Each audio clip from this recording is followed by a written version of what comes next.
I told my daughter she had to quit medical school to care for me after my divorce. Now she's graduating without inviting me and says I chose my own loneliness.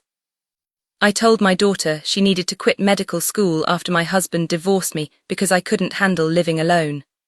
Now she's graduating as a doctor, and I wasn't even invited. Everyone keeps acting like that's the whole story, as if I woke up one day and randomly decided to sabotage my own child's future. Nobody seems interested in everything that came before or everything I sacrificed to make that future possible in the first place. Apparently, once children become successful, parents are expected to disappear quietly into the background and never ask for anything in return. I honestly don't understand when that became normal. I'm 62 years old. I spent over 25 years putting everyone else's needs before mine. I gave up promotions because they would have required travel.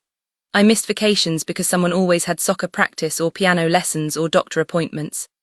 I cooked, cleaned, helped with homework, stayed awake through fevers, attended every school function, and made sure my daughter never had to wonder whether someone would be there for her. People keep saying that's what parents are supposed to do. Fine. Then why isn't it what daughters are supposed to do when their mothers need them? My marriage had been falling apart for years, although I didn't realize how serious it was because my husband had always been the quiet type. He never liked confrontation. Instead of discussing problems like an adult, he'd bottle everything up until he exploded over something completely unrelated. He started spending more time golfing, taking weekend trips with friends and working late. Whenever I asked where he'd been, he'd accuse me of interrogating him.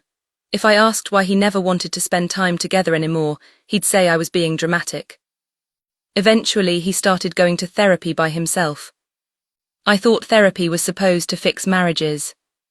Instead, it seemed to convince him I was the problem. He came home one afternoon and calmly informed me he'd filed for divorce. He actually said he was emotionally exhausted after years of feeling responsible for my happiness. I couldn't believe what I was hearing. Responsible for my happiness. Isn't that what spouses are supposed to do? Support each other emotionally? Apparently not anymore. He moved into an apartment less than 2 weeks later. People have asked whether I had friends. Of course I did. Friends have jobs, friends have grandchildren. Friends can't spend every evening sitting with you while you cry over the collapse of a 40-year marriage. I wasn't looking for company once a month over coffee. I needed family. Specifically my daughter. She dreamed about becoming a doctor since she was 8 years old. Every birthday wish, every science fair, every volunteer opportunity revolved around medicine. I encouraged her every step of the way. I bragged about her to everyone who would listen. When she got accepted into a prestigious medical school several states away, I cried harder than she did. I was proud. But I also assumed that if something truly terrible ever happened, she'd remember where she came from. I didn't think that was unreasonable. After the divorce became official, the silence in my house was unbearable. I'd wake up and remember there wasn't another person in the kitchen. I'd eat dinner alone. I'd watch television alone. Even hearing the washing machine stop made the house feel empty, because there wasn't anyone else making noise. People who haven't experienced that kind of loneliness don't understand it. So I called my daughter. I explained everything. I told her I wasn't coping well. I told her I didn't think I should be by myself. I said medical school would always be there, but I only had one mother and one family. I honestly expected her to say she'd pack a bag. Instead, she started talking about rotations, exams, clinical schedules, patient responsibilities. It was like she was discussing work while I was describing drowning. I asked how long it would really hurt to take a break. 1 semester. Maybe a year. Medical schools have leaves of absence all the time. People pause their education for pregnancies and illnesses. Why couldn't she pause hers because her mother desperately needed her? She told me that wasn't how medical training worked. I thought she was exaggerating. Schools always say things are impossible until someone actually has an emergency. This was an emergency. At least it was to me. She said she'd visit when she could. Visit. As though dropping by for a weekend, every couple of months was somehow equivalent to helping me rebuild my entire life. I reminded her how many nights I'd stayed awake when she was sick. How I'd driven hours to academic competitions. How I'd worked extra shifts so she could afford tutoring. I wasn't trying to make her feel guilty. I simply thought she should remember everything I'd done. Children today hear the word sacrifice and immediately call it manipulation. That's unfair. Sacrifices are real. Why pretend they don't exist?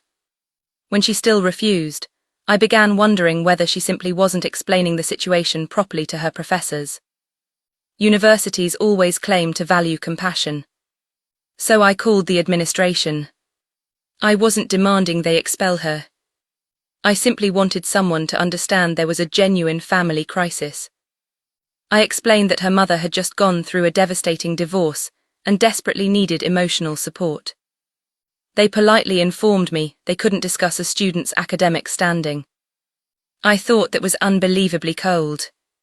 Families are supposed to matter. After that, I reached out to relatives. I wasn't trying to start drama. I genuinely thought perhaps she'd listen if more people explained that family comes first. Most of them initially agreed. Everyone said divorce is traumatic. Everyone said daughters should help their mothers. For a little while I felt validated. Then my daughter started telling everyone I'd demanded she permanently abandon medical school. That wasn't true. I never said permanently. I said she should come home until I was emotionally stable again. People keep acting as though I asked her to throw away her future. I simply wanted her to postpone it. There's a difference. Months went by. She became harder to reach. Daily phone calls became every other day. Then every week. Eventually, she'd respond to texts with 1 or 2 sentences. When I asked why she never answered, she'd claim she was studying. Nobody studies 24 hours a day. Then she suggested therapy. That hurt more than she probably realizes. Imagine raising someone from birth, loving them every day of their life, only for them to tell you to pay a stranger instead of leaning on your own family. Why would I spend hundreds of dollars explaining my feelings to someone who only pretends to care, because I'm paying them? My daughter already knew me. She already loved me. Or at least I thought she did. I told her therapy wasn't the answer. She insisted it was. She also suggested support groups. Support groups are full of strangers discussing their own problems. I didn't need strangers. I needed my daughter. She interpreted that as refusing help. I interpreted it as wanting the right kind of help. Around exam season, I decided surprising her might remind her what truly mattered. I drove to her campus. She looked shocked to see me. Not happy. Shocked. I thought we'd spend the weekend together. Instead, she kept checking the time and saying she needed to study. I couldn't understand how reading another textbook chapter mattered more than comforting the woman who gave her life. She became visibly frustrated. She said showing up without asking wasn't okay. I asked when I'd ever needed an appointment to see my own child. Apparently, adulthood changes everything. She left after barely an hour. I drove home crying. She later accused me of trying to sabotage her exams. That wasn't my intention. If anything, I hoped spending time with me would remind her why she wanted to become a compassionate doctor in the first place. Compassion starts at home. Doesn't it? I also spoke with her boyfriend a few times. He's a nice enough young man, although I think he fills her head with ideas about boundaries. People never used that word when I was younger. Families simply helped each other. Now every inconvenience becomes a boundary violation.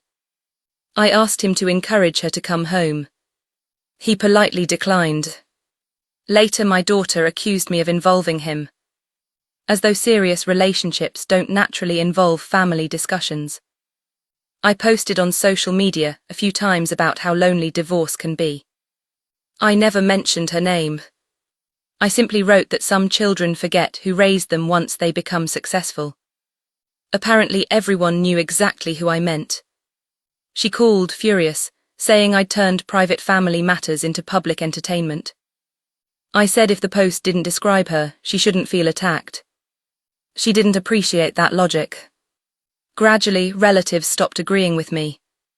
I couldn't understand why until I realized she'd been telling them I wasn't actually incapable of living alone. Of course I wasn't incapable.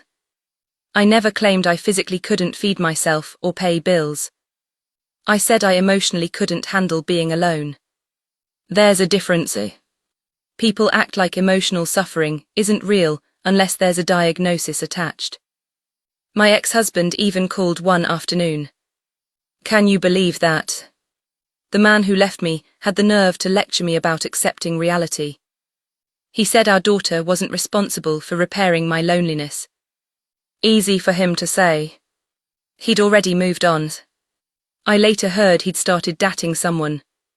Meanwhile, I was expected to smile and applaud, while my own daughter built a new life hundreds of miles away.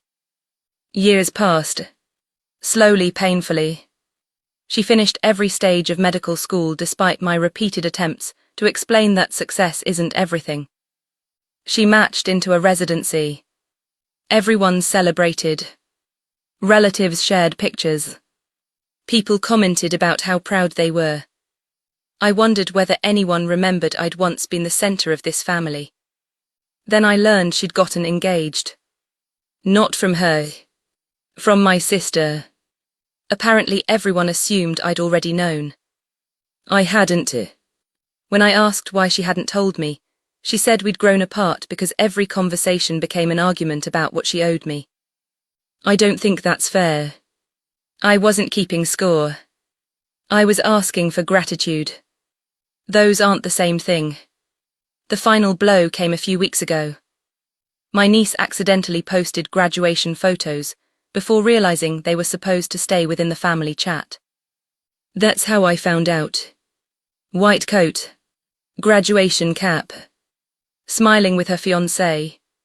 Flowers everywhere. My daughter had become a doctor. I wasn't there. I wasn't invited. I wasn't even informed. Imagine carrying a child for 9 months. Imagine raising her for decades. Imagine sacrificing your own dreams so she could achieve hers. Then imagine learning she'd crossed the finish line through social media because your invitation never existed. I called immediately. She answered. I asked why. She was quiet for a long time before saying something I'll probably never forget. She said I'd spent years asking her to destroy her future so I wouldn't have to face my own life. She said she finally realized she couldn't save both of us. I think therapy taught her to say things like that. It sounds rehearsed. Psychological. Almost scripted. I tried explaining that I never wanted to destroy her future. I only wanted her to pause it while I recovered. She asked how long that would have been. I said I didn't know. Healing isn't something you schedule. She replied that was exactly the problem. She said if she'd listened to me, she'd still be sitting in my living room years later, waiting for permission to continue her own life. That was incredibly unfair. I would have known when I was ready. She said she couldn't spend her 20s and 30s waiting for me to feel okay. She also said something else that hurt. She told me she'd spent years feeling guilty every time something good happened, because she knew I'd interpret her happiness as abandonment. I don't think that's true. I wanted her happy. Just not at the cost of leaving me completely alone. She ended the conversation by saying she hoped I eventually built a life that didn't depend entirely on her existing inside it. I thought that was an unbelievably cruel thing to say. She's my daughter. Of course my life includes her. When did that become unhealthy? Now people keep congratulating her online while quietly pretending I don't exist. Some relatives still speak to me, but the conversations always circle back to therapy, hobbies, volunteering, dating, or finding new purpose. Nobody seems willing to acknowledge the obvious solution would have been my daughter coming home when I needed her most. Instead, everyone praises her resilience, her independence, her boundaries. Those words seem to excuse everything these days. I know people reading this will probably tell me that children don't owe their parents anything. Maybe legally they don't. But morally, emotionally, after decades of unconditional love and sacrifice, surely that has to count for something. I wasn't asking her to abandon medicine forever. I wasn't demanding she never become a doctor. I just wanted her to pause her entire future until I felt emotionally stable again, because I believed family should come before careers. Somehow that makes me the villain. So am I really wrong for believing that children today have forgotten what they owe their parents?